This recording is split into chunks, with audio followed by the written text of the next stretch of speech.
Hey everybody, Dirili here. Thank you so much for joining me for another episode of Hakuouki Demon of the Fleeting Blossom. We are on Harada Sanosuke's route. Yeah, sorry it's been a little while since the last episode. I was trying to push through a few things, because I don't like to be running so many things at once. Alright, so anyway, I wanted to come back to Hakuouki so I don't forget the voices. So let's see, the Shinsengumis kind of split up. A couple of us split off. Me and Harada and Shinpachi went off on our own, and we found out something's going to happen with the Furies. My dad's going to be having them feast on the citizens, so we're trying to foil his plan or something. I don't remember exactly what's going on, so let's jump into it so we can remember and see what happens in this episode. You can just sit back, relax, and let me read you a story. If only Sonnen had just left me alone. If only I had been a little stronger. If only I had been a normal human woman. If only, if only, if only. If any of those things, then Harada never would have been forced to abandon his friends he'd known for years. And now, he was about to leave Nagakura as well, all for me. His best friend, and a man he'd fought beside for years. I was about to tear them apart. You should go to bed. We had a long day today. You've got to be tired. Oh no, I'm fine. Actually, We're heading back to Edo tomorrow. You'll never make it if you don't get some rest. His mind seemed to be made up. He would return to Edo with me. Alright, I'll go get some sleep. I turned and headed to my room, leaving Harada alone with his thoughts. I passed Nagakura's room on the way out, and decided on a whim to see if he had recovered from his earlier episode. He should be passed out sleeping, shouldn't he? I reached up to slide the door open. Eee! Was he standing right there in the door? I never realized he had such pretty aqua eyes. When it slid open on its own, I found myself face to face with Nagakura himself. Oh, sorry about that, Chizuru. No, it's my fault for, going into your room. Yeah. While we're on the subject, why am I in my room? Did I pass out or something? Well, if you don't remember how you got there, it's pretty obvious you passed out. Yes, you were drinking a lot and having a lot of fun. You probably just got drunk faster than usual. Really? Damn, that's pathetic. I barely had anything and it knocked me out. Well, that just means you were really enjoying drinking with Harada, right? That seems like a good thing to me. Huh? Oh yeah, I mean, drinking is fun and all, but... I guess I got real excited when I started thinking about fighting alongside him again. Oh. Come with us, Shinpachi. That just means you really like him. Sorry, I know she didn't mean it that way, but it just came out kind of wrong. In my ears, in my head. Nagakura frowned, coughed, and tilted his head to one side in thought. Well, I mean, I don't know that I'd say it's, like that.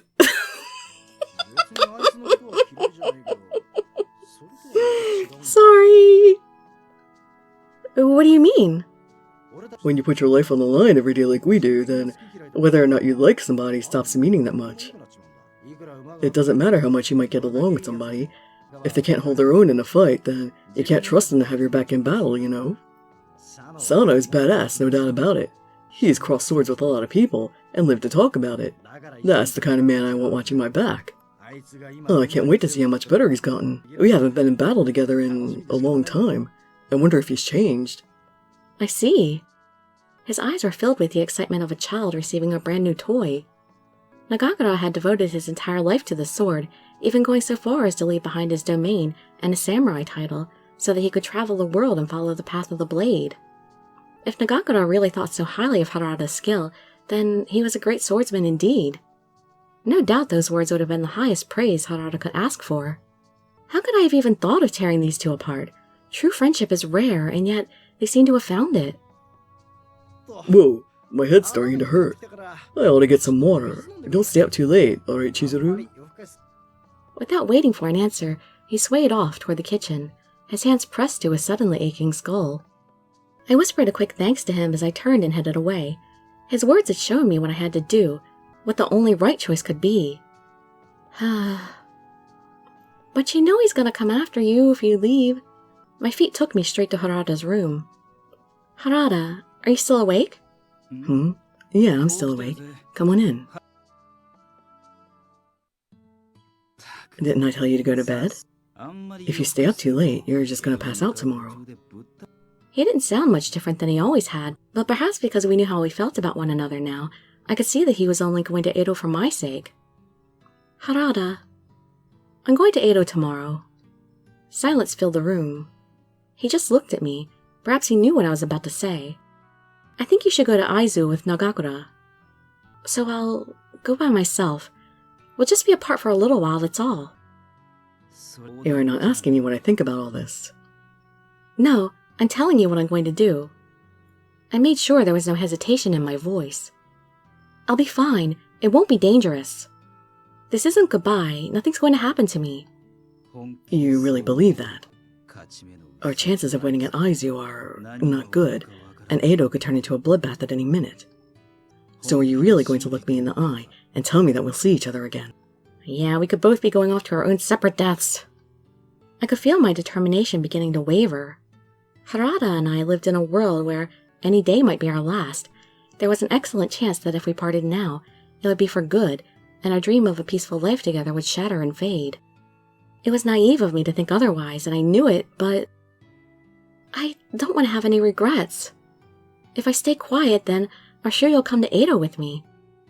But if you do, that'll mean giving up on something I know is very important to you. Nagakura and Harada had been comrades in battle since long before I met them, and they fought side by side for something greater than themselves. To betray the trust of a companion like that would leave a scar on Harada's heart that would never heal. If I let him do that, would I ever be able to look at that heart and not feel guilt? I'm weak, and so far I've been nothing but trouble. I'm not worth that sacrifice. If you come with me to Edo, you're going to regret it. I'll tear you up inside, and I don't want that. I love you. Harada let out a long, resigned sigh and lowered his head. I waited for several long moments while he gathered his thoughts. I think I told you about my dream of getting married and enjoying a peaceful, quiet life. I nodded silently, though his words had made my chest tighten. To be honest, it's not like I haven't had the opportunity to make it a reality. A couple girls were interested in me, and when I was in the Shinsengumi, I was making enough money to support a wife, but I didn't. You know why? I shook my head slowly. I couldn't bring myself to take that final step. You understand, don't you? In my line of work, I can't guarantee that I'll even be alive tomorrow. I can't be a warrior and live a peaceful life. That's just impossible. I could see a hint of despair in his eyes. Harada had probably faced the same choice many times in the past, and each time he had chosen to fight. Now he was facing it again. So I have to pick one. Only one. Do I stick with Shinpachi and keep fighting? I knew what the next words out of his mouth would be. Or do I leave and live with you? My heart felt like it was clamped in a vice. I had thought I was prepared to say goodbye when I told him that I would go to Edo on my own, but watching him choose between Nagakura and me was more painful than I'd ever imagined. You chose me. Yes. You said that you wanted to be with me. Yes. It was becoming harder and harder to maintain the determination that had seemed so unassailable minutes before. Every word I spoke chipped away at my resolve, and my heart ached more and more at the thought of being separated from him.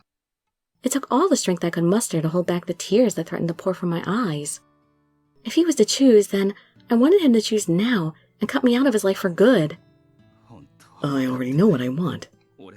My path is already chosen.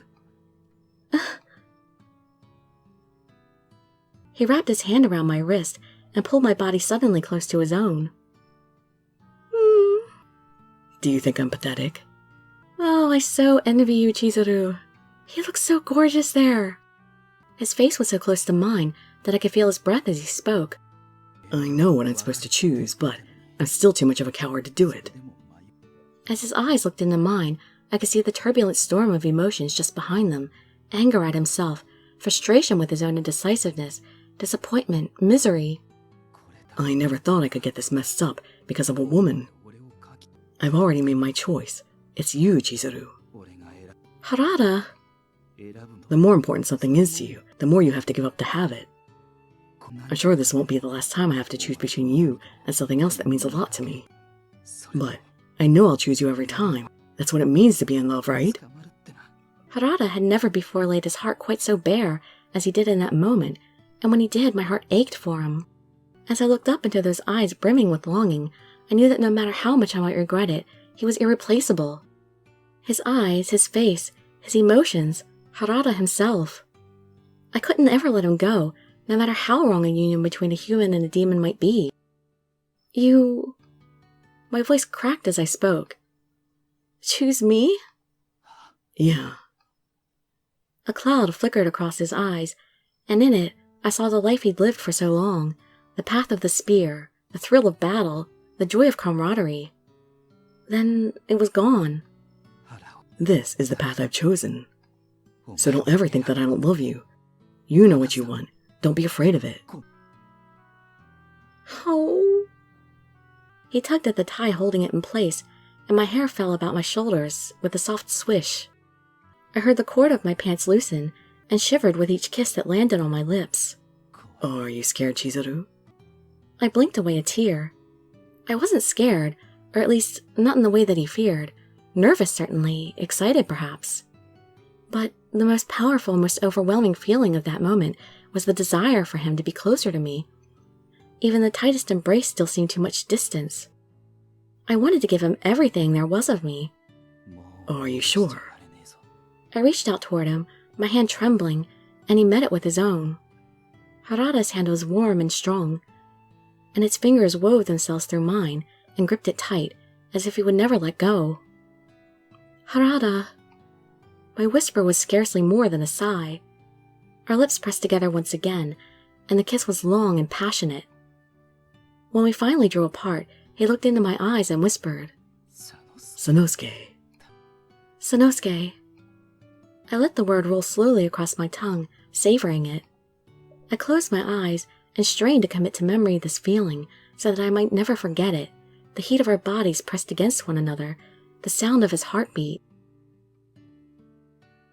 I was still a demon, and he was still a human, but somehow that no longer seemed important. Part of me wondered why it ever had been. So long as I was at Sanosuke's side, I knew I would always be able to smile. I wanted to help him realize his dream, but more than that, I wanted to be a part of that dream. As our bodies became one, I vowed silently to myself that whatever I could do for him, I would.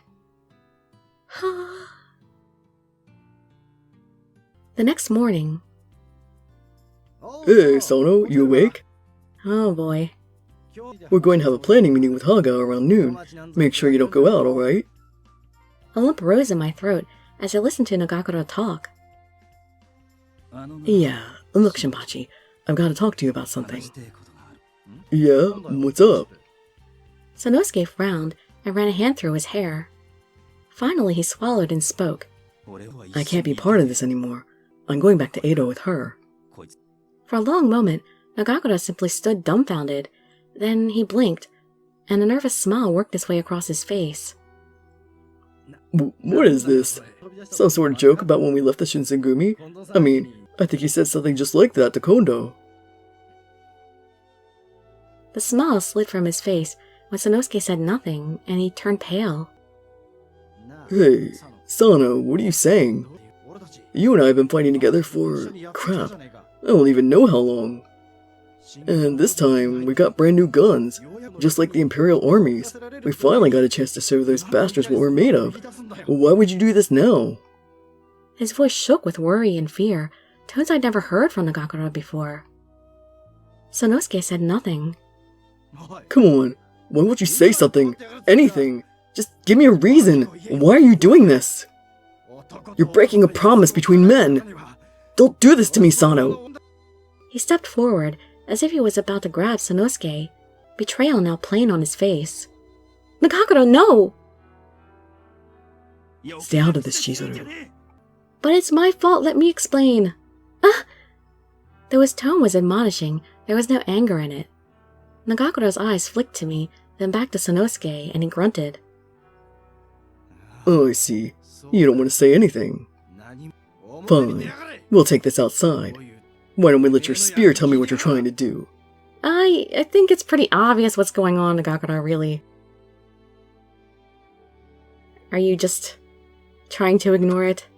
He grabbed Sanosuke's spear from where it had been leaning against the wall and threw it to the ground in front of him. You're going to let me use my spear? I'm willing to fight you with just my sword. If you make use of the sword, I'll win, no question. I want to keep this fair. Nagakura's hand tightened around his sword, and he lowered himself into a fighting stance, his breathing calm. Alright, here I come. With a shout, he launched himself forward, dashing inside the range of Sanosuke's spear and swinging his blade in a diagonal strike at the base of Sanosuke's neck. The chest and neck above the collarbone house a number of large blood vessels. Striking them virtually guarantees a mortal wound, whereas striking the head can sometimes cause the blade to simply slide across the skull. There would be no doubt now that Nagakura took his challenge very seriously. I can read you like a book. His spear whistled through the air to catch the blade of Nagakura's sword across its haft.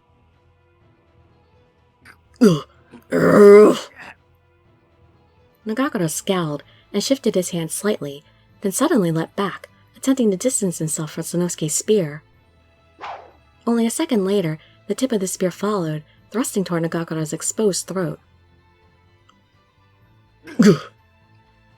He deflected the attack with his sword and dodged a second, but only barely.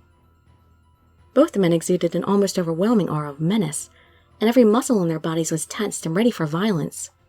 Any mistake, any opening, and I knew blood would be spilled. I could barely breathe. Damn it.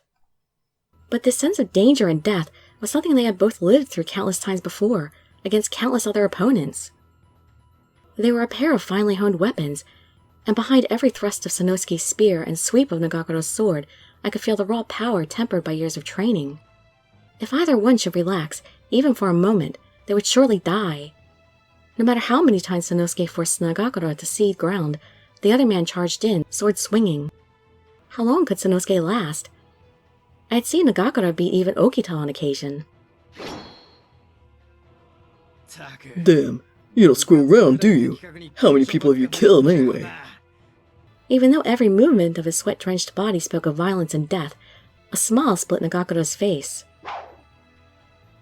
Speak for yourself. If anybody else was fighting you right now, they'd be dead. Sanosuke was smiling too. He was fighting for his life against his best friend, and yet he seemed to be enjoying himself. Their dance continued for several more minutes, before at last he saw his opening, and thrust his spear at Nagakura's exposed stomach. He struggled to dodge, but he had been caught off balance and toppled to the ground. In the blink of an eye, the tip of Sanosuke's spear was pressed gently against Nagakura's throat. I win. His chest heaving and sweat pouring from his forehead, Sanosuke looked down at his oldest friend and smiled. Nagakura frowned and lay there in the dirt for several moments, his mouth working as if he was trying to find the words for something. Eventually, however, he stood up in silence and patted the dirt from his clothes. Gah, damn it. I still don't understand. You're better than you've ever been. If you stuck with me, just think of what we could do. Why would you want to give up all that just before a fight? It's a waste. You're making your spear cry. And you're going to tell me your reason for leaving as a woman? Ugh, I just don't get it. His voice sounded as if he had forced cheer into it to keep him from crying. He sounded like a lonely child, abandoned by his friends, but too scared and proud to admit how alone he suddenly felt. I think it's a great thing to devote your life to swordsmanship, and to carry a sword in the name of your country like you do. But I don't think carrying a sword in the name of the woman you love is too bad either. To me, at least. After all, didn't men learn how to fight in the first place so they could protect women and children? Yeah, I know. I understand all that. I want to be a sore loser for a while, that's all. He smiled sadly and slid his sword back into its scabbard. Tell me something, Sano. What? If she wasn't around, would you have left the Shinsengumi to come with me? Sano's eyebrows shot up, and then he smiled. Come on, you're smarter than that. I didn't have to go with you when I took her, did I? There's your answer. I saw tears of happiness glint at the corners of Nagakura's eyes. Oh. I see. Oh. Fine. You don't have anything to do with me anymore. You can go wherever the hell you want to. I'll just follow my own path. Come with us, Nagakura! We'll still need help in Edo. Nagakura. He made a shooing motion with his hand and grinned. What, like we need your permission to go? You better be careful you don't get too carried away and let the Imperial Army get the drop on you. Their tone as they spoke made it seem like the battle moments before had never happened. Chizuru, if Sano ever makes you cry, you can come to me anytime. I'll make sure he gets punished real good. In fact, I might remember how he kicked my ass today and go especially hard on him. Sure, you ever want a rematch, you let me know. But it'll end with you on the ground just like it did today. I will, Nagakura. We'll see you again someday. Even Sanosuke's departure couldn't break the bond of friendship he shared with Nagakura, and for that reason alone, I was sure we would meet again. If we don't die first. So long as we were alive, anything was possible. And the alive part is the part we're worried about. On July 4th, we returned to Edo, but we had come too late.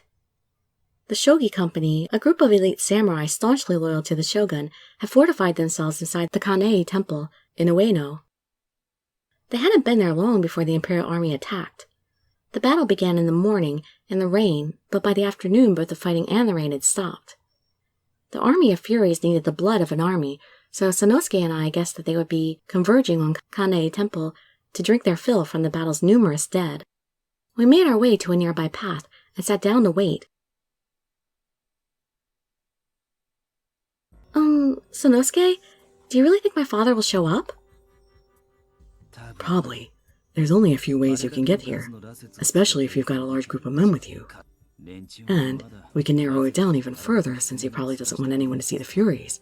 The only way to move that many men secretly is at night.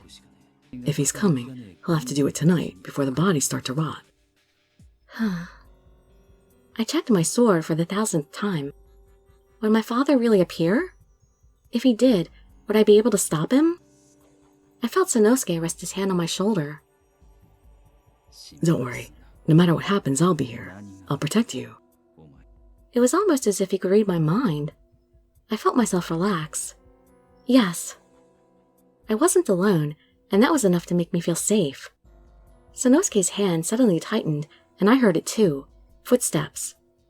Based on the sound, there was a great many people marching down the path, and with no reason for a normal army to be so near a recent battlefield, there was only one possibility. I leaned forward to peek through the bushes we'd hidden in. Ah! My breath caught in my throat. Their red eyes glowed like malevolent coals in the darkness, and their white hair shone in the moonlight. They looked like ghosts.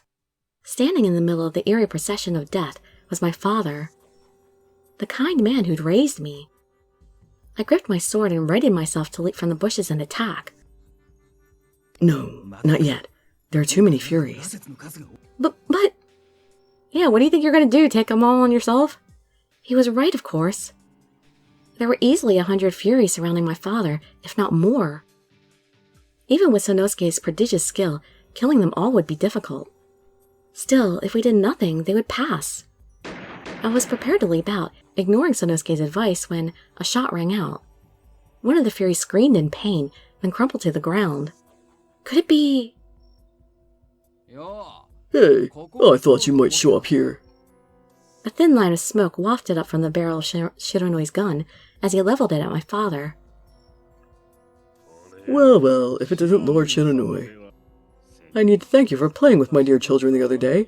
They were kind enough to expose a number of areas of oversight, which I have since attempted to improve upon. You got the Choshu involved in this, didn't you? You can make as many Furies as you want, I couldn't care less. But you made Choshu part of your crazy crap, and that's unforgivable. I'm afraid you have no idea what you're talking about. I don't recall anything of the sort. Don't give me that. The men who fought and died in the battle today were from Choshu. My father chuckled. And I never asked for their involvement. It was the Choshu who came to me and asked to be a part of my work. What? Edo Castle has fallen, and Yoshinobu Tokugawa is confined to his home. The Imperial Army's momentum cannot be stopped. But only within Japan. Once the Shogunate army has been defeated, another larger threat is still waiting. England, France, the United States of America, and Russia. Western countries with overwhelming military and industrial strength have their greedy eyes on our country, waiting for a chance to swoop in and take what's ours. Yeah. When Takasugi went to Shanghai, he saw the Westerners treating the Chinese like they were dogs. He was worried that the same thing could happen here in Japan. He figured the way to keep that from happening was to make Japan into a stronger country. Then you of all people should understand how the Choshu felt. To forge a great country that can contend with the might of the West, we need money, technology, and a powerful army. But we have no industry, only agriculture. The only thing we could expect to raise foreign capital is silk. In difficult times such as these, we need deadly soldiers and a strong army if we are to protect Japan's independence. And you think furies are the way to do that? Exactly. A fury does not fear death, and unless you pierce his heart, he does not die. He will never retreat no matter the odds. An army of furies could defeat any other force. You've got to be kidding. Yeah, he wanted to create a new country. A country that would be so strong it'd never lose, not to anybody. I must have heard him say that 1,000 times. But he got sick, and even though he was coughing up blood, he went out and fought for what he believed in. And he stayed human until the day he died. A weak, pathetic, delicate human. His voice shook with emotion. So I know that even if this is what it took to make his country strong, he would never let it happen. I suppose I can't expect you to understand. You leave me no choice. He snapped his fingers and gestured to the furies surrounding him. Now, furies, you may drink as much of this demon's blood as you'd like. Kill him. Ugh. The words had scarcely left my father's lips when the furies surged forward toward Shiranui like a great white tide. They closed in toward him, a horrible, unnatural beast preparing to devour its prey. I don't think so. Sanosuke leapt out of the bushes, spear in hand, and drove its tip through the heart of the nearest fury. You! Thought I'd lend you a hand, Shiranui. Besides, I couldn't just sit here after hearing what this creep's got planned. You idiot! I didn't ask for your help. Piss off! Afraid I can't do that. Being a warrior is about being strong, right? If I don't show these bastards what real strength is, I don't think I'll ever be able to face my friends again. His spear tore into fury flesh and cracked fury bone. Their screams of pain filled the night, and their blood poured out onto the ground. Each blow hit home, striking a fury in the arm, leg, or head. You're pretty full of yourself, human. I gotta admit, you remind me a little of my best friend before he died. Shiranui's gun fired again and again, each bullet piercing a fury heart. That was when I noticed something horrifying.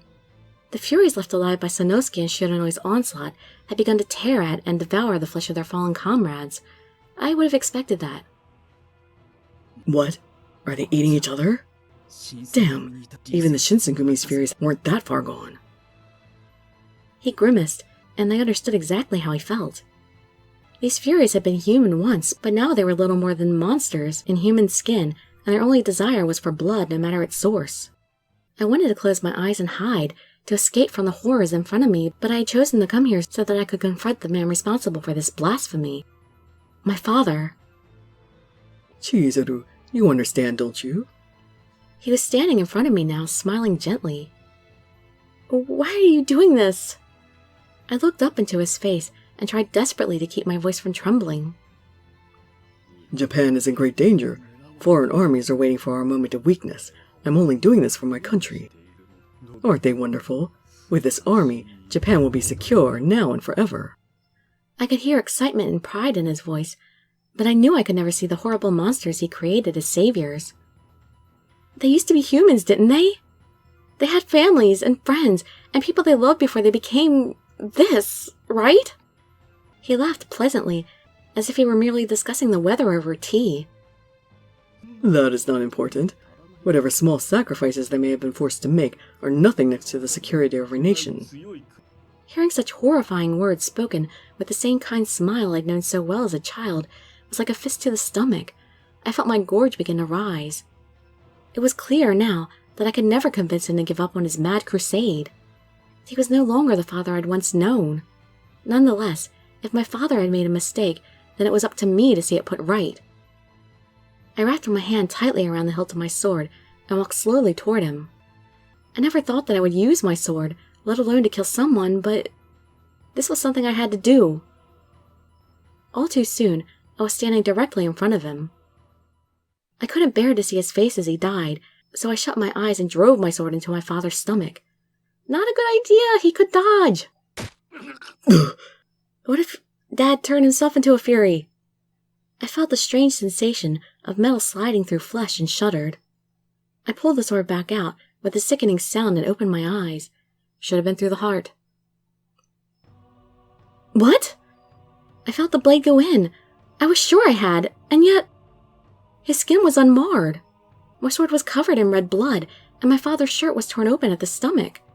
Then, all at once it dawned on me, there was only one explanation.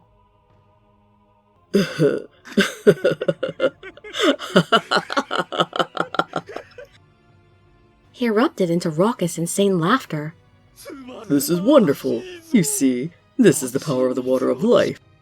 I felt no pain when you stabbed me, and my wound is already healed. The spark of madness in his eyes was one I'd seen all too many times before. No! You couldn't! There was no hiding the trembling in my voice now. You bastard! You turn yourself into a fury! Sanosuke's voice was a rough, angry growl. Yes, I did. And with this power, I had nothing to fear. So long as I had the water of life seizing control of this entire country would be a simple thing. Furies will strengthen all of Japan. We will become a country of true warriors who would never retreat and fight to the very last man. Father! No, the man before me was not the father I'd known. Not anymore. And with that, I'm going to end this video and continue in another one soon, although not today. But I'm so glad we're still with Harada. And we had our moment with him! Our real moment with him! I really hope he survives and we get a good ending. I think basically whatever ending we get with him is going to be the happiest in this game as far as I've heard, so crossing my fingers. And he is so sweet. I love him so much. Alright, well anyway, hope to see you in the next video whenever it may be, and I'd be so grateful for any likes, comments, subscriptions, or shares with your friends to show some support. Thank you so much for joining me, and I wish you all health, happiness, and safety. Dirili signing out. Bye bye everybody.